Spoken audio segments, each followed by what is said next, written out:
Bueno, volvemos en Quién Tiene la Razón y vamos al caso del expresidente Alan García, porque en la mañana hubo una colorada discusión justamente en ampliación de noticias en estos estudios entre la excongresista Rosa Bartra y nuestra compañera Patricia del Río, y el tema era el siguiente: si en el informe Bartra de la comisión del caso Lavallato se había excluido al expresidente Alan García. Ella, la excongresista, sostenía que no, que eso era falso, que no se había excluido. Mejor vamos a escuchar qué es lo que pasó en la mañana.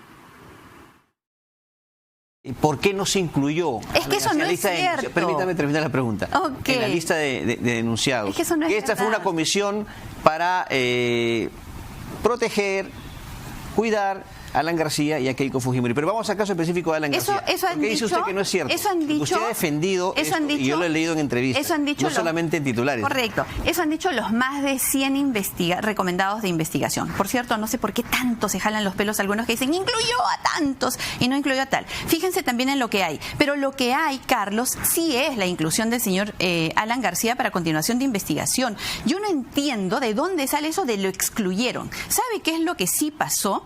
Que en el momento en el que cierra el informe de la comisión investigadora, y estoy hablando de julio del 2018, nadie había dicho yo le di dinero a García, yo vi que le entregaron dinero a García, yo escuché que le dieron dinero a García. Yo interrogué al señor Nava, y acá le voy a dejar con mucho gusto todo el interrogatorio, un interrogatorio muy exhaustivo. Es una mentira que se ha repetido tanto porque lo que buscaban era que la comisión encontrara y recomendar investigación para poder encontrar lo que el Ministerio Público recién, después de haber encarcelado a personas, ha podido encontrar en la forma de delación, en la forma de sindicación. Yo espero que el Ministerio Público avance con sus investigaciones.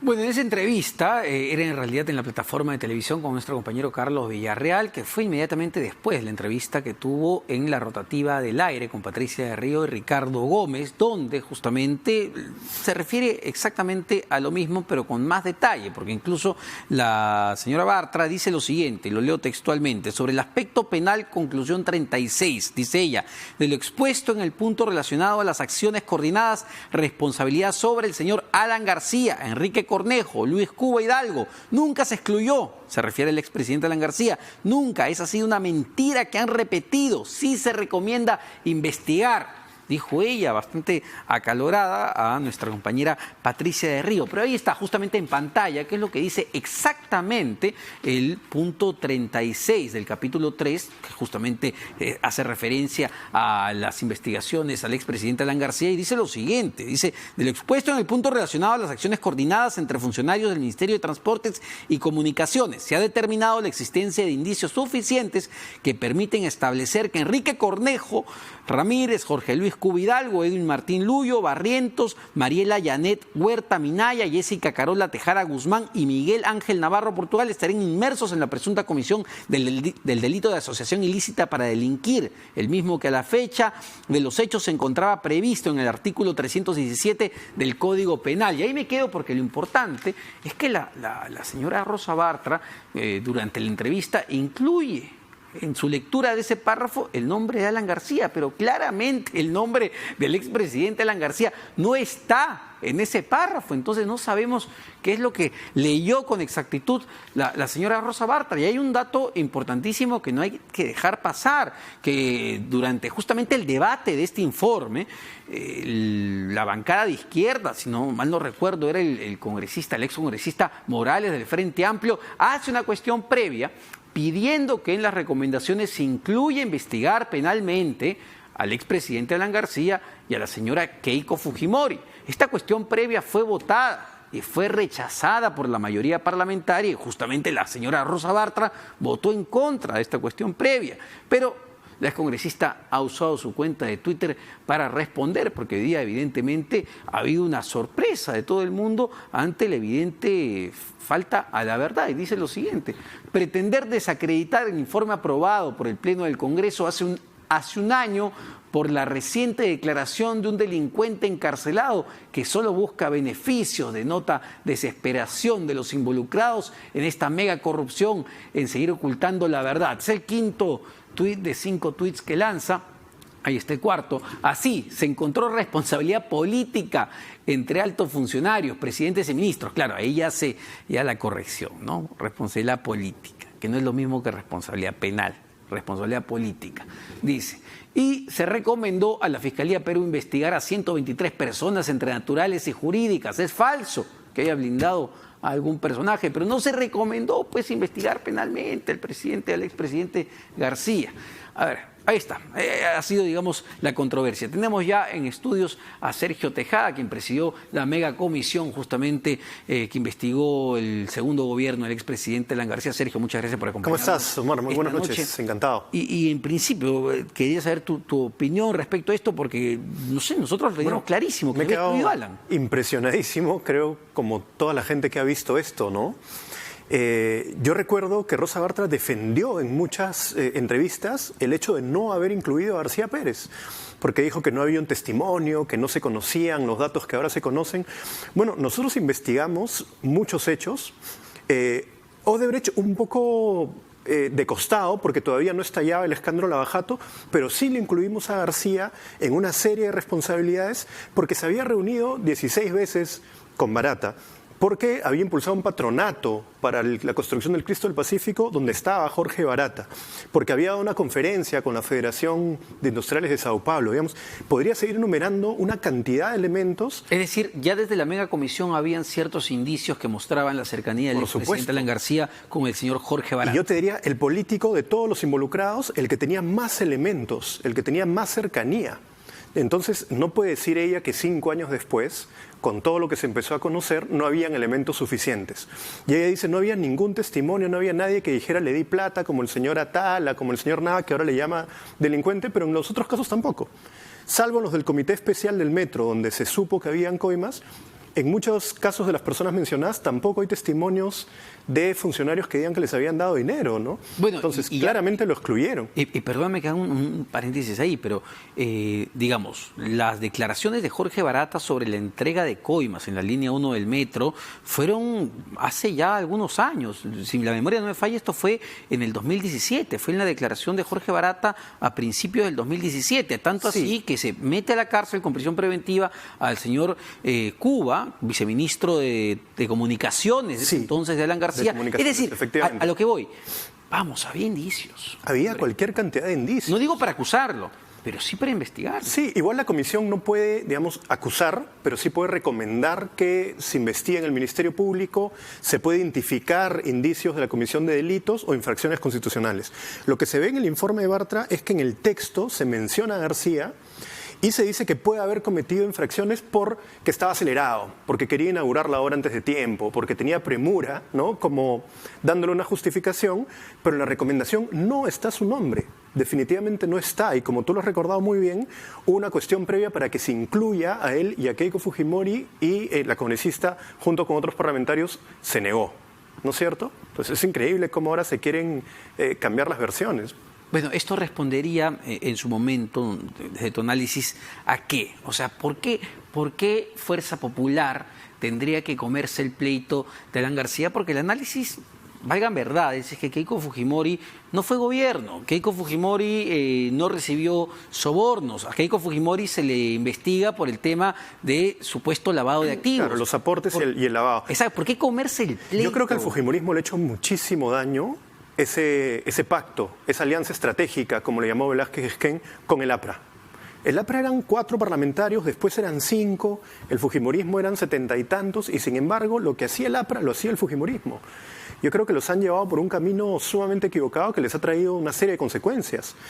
Todos esos intentos de manipular la justicia, de tomar el Consejo Nacional, la magistratura, en fin, yo creo que tenían que ver con una estrategia propuesta por el APRA al fujimorismo, y el fujimorismo lo ejecutaba.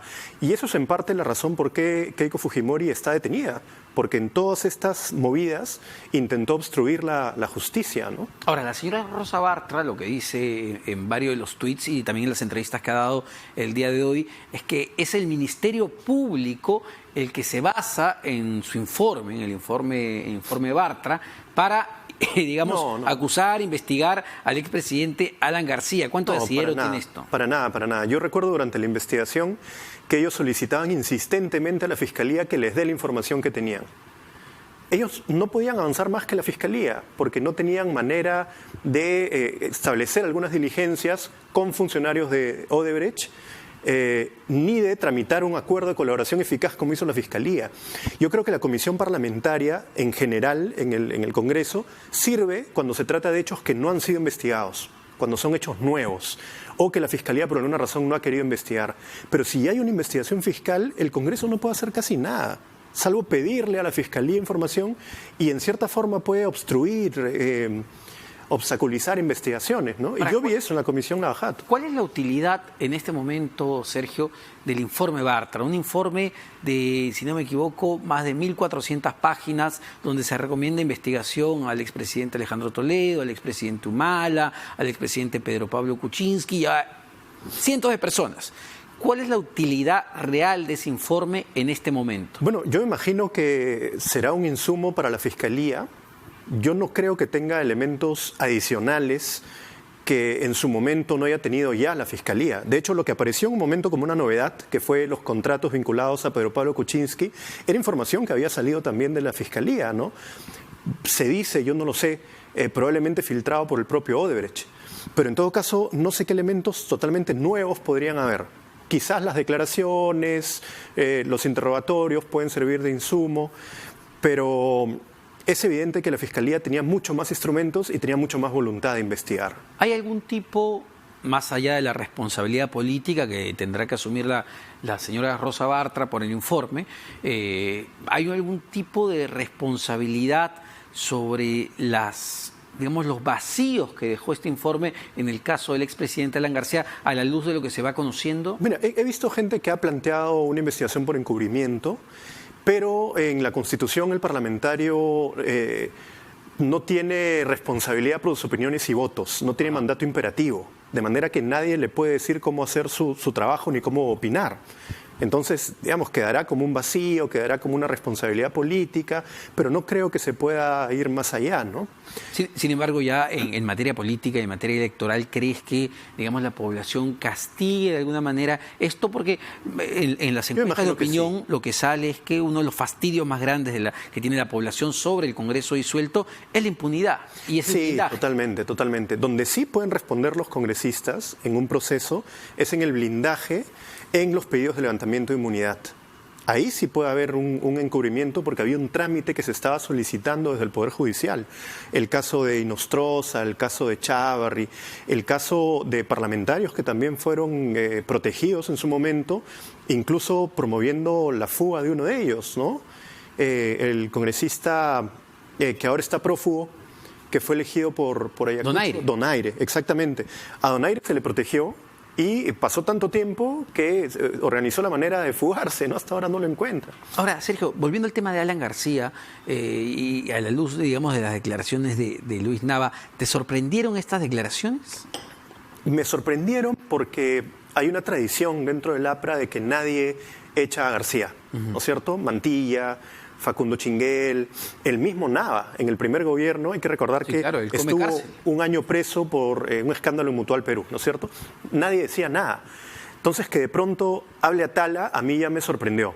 Y después que hable Nava, me sorprendió bastante. Pero yo entiendo, como comentabas más temprano, que tiene que ver también con las prisiones preventivas y con el involucramiento de los hijos, ¿no es cierto? Claro, en ambos casos han estado los hijos. Y los hijos no estaban dispuestos a comerse cárcel por los padres. No, sí, el propio hijo dijo que le habían entregado un maletín a su padre, ¿no? Entonces ya estaba en una situación diferente. Ahora yo tomo con pinzas las declaraciones de Nava. Creo que son muy importantes. Pero oculta ciertas cosas. Él está negando haber sido parte de una organización. Bueno, tanto Nava como Atala, y esto es lo curioso, es uno revisa las declaraciones que hace Barata, Atala y Nava, uno ve que tanto Atala como Nava sueltan información, dan información a la Fiscalía, pero se cuidan mucho de no caer o no decir que ellos han cometido un delito. Claro, claro. Y los dos claramente han sido parte de un esquema para recibir dinero, para ocultarlo. Han tenido conocimiento de las cuentas en Andorra, ¿no? Atala, por ejemplo, dijo, sí, yo sabía, pero a mí me dijeron que era dinero lícito y me pedían que lo entregue periódicamente en efectivo, ¿no? Nada más. Y Nava dice, a mí me pidieron que abra una cuenta, pero yo dije que yo no podía y yo dije que yo no iba a hacer nada ilícito. ya, bien difícil creer, ¿no? Claro, y que él nunca recibió dinero, sino que él vio como el expresidente García recibía dinero. Claro, ahí hay una serie de cosas que no terminan de cuadrar. Sin embargo, entiendo que es un insumo sumamente importante el tema su de las declaración. propiedades me parece sumamente importante porque es información que no se conocía. No conocíamos en la mega comisión, no conocía la fiscalía. Y han empezado a corroborar. Han visto que efectivamente había el estacionamiento del yate en este club privado, que efectivamente había un terreno con una minuta de compra y venta donde Alan quería hacer una casa enorme en las Casuarinas. Ahora, Sergio, pero ¿a qué apuntan estas declaraciones? Porque claro, el expresidente García ya no está con nosotros, ya la fiscalía no lo va a meter a la cárcel y también se dice que, oye, ustedes están persiguiendo a una persona que está muerta, pero ¿no hay algo más aquí? Es decir, la fiscalía está buscando quizá esa estructura que se armó, digamos, para aprovechar. Exactamente. Cuando una persona muere se extingue la acción penal.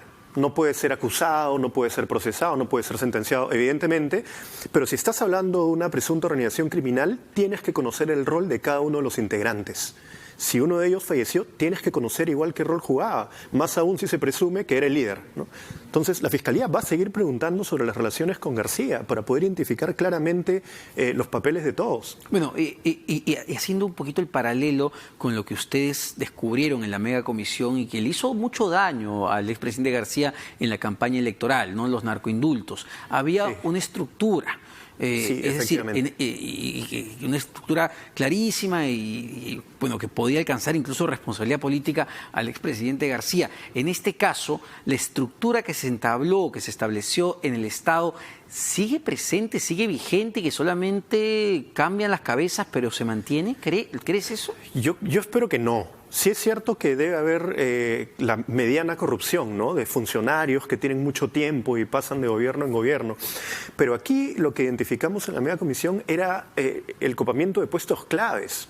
O sea, Nava era una persona clave porque era secretario general de Palacio y había otras personas cercanas a él, César Zavala, que también están siendo mencionados ahora, que eran parte de una estructura de máxima confianza.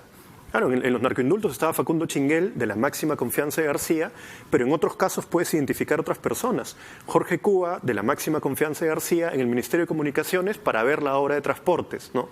Claro, entonces, sentido. Tú puedes pensar que puede haber una estructura en el Estado que puede seguir funcionando, pero aquí claramente llegaban personas de la máxima confianza de García para controlar, ¿no? Las obras, las licitaciones. Ahora, ¿qué pasó? Porque a veces he escuchado esta declaración de excongresistas del APRA, líderes del APRA, que dicen, bueno, ni la mega comisión contra Alan García pudo encontrarle nada. Mira, siempre lo dicen. Hasta el día de hoy reviso mi Twitter y hay gente que dice, no encontraste nada. Mira, aprobamos en el Pleno 8 informes sobre diferentes casos, colegios emblemáticos, agua para todos, narcoindultos, enriquecimiento. Encontramos cualquier cantidad de cosas. Alan García estuvo en 4 de los informes con denuncias constitucionales e indicios de ilícitos penales. Formulamos denuncia por el caso Narcoindultos. Narcoindultos terminó en una sentencia inicialmente a 14 personas. Después, increíblemente, solo a Facundo Chinguel. Pero tuvo resultados. Y mucha de la información que tuvimos con respecto a Nava, por ejemplo, en su relación con Odebrecht, después fue tomado por el congresista Juan Pari en la Comisión Lavajato y después ha sido tomada por la Fiscalía. O sea, que por favor no me digan que no encontramos nada. Pero ¿por qué crees que nunca se llegó, digamos, de todas las investigaciones que se hizo en esta mega comisión, nunca se llegó a tocar directamente a Alan García? Bueno, por una razón muy clara, ¿no? García presentó una acción de amparo, pidió que se anulen todas sus declaraciones, las anuló y con las declaraciones anuladas se daba por no investigado, porque él no había podido dar, entre comillas, sus descargos. Entonces, con esa sentencia, ninguna de sus declaraciones podía ser tomada para una acusación en la Fiscalía. Mira, qué fácil. Bueno, y hay que decirlo, ¿no? En un sistema de justicia que luego conocimos estaba plagado de los hermanitos. Sí, yo estoy escribiendo el libro, ya está escrito, está en un proceso de revisión, pero ahí cuento todo esto, ¿no? ¿Quiénes fueron las personas que dieron la acción de amparo? ¿Quiénes fueron las personas que lo protegieron en diferentes momentos? Porque hasta se le hace un peritaje a las cuentas y uno de los peritos había sido aprista, ¿no? Sí. Entonces enfrentamos cosas increíbles.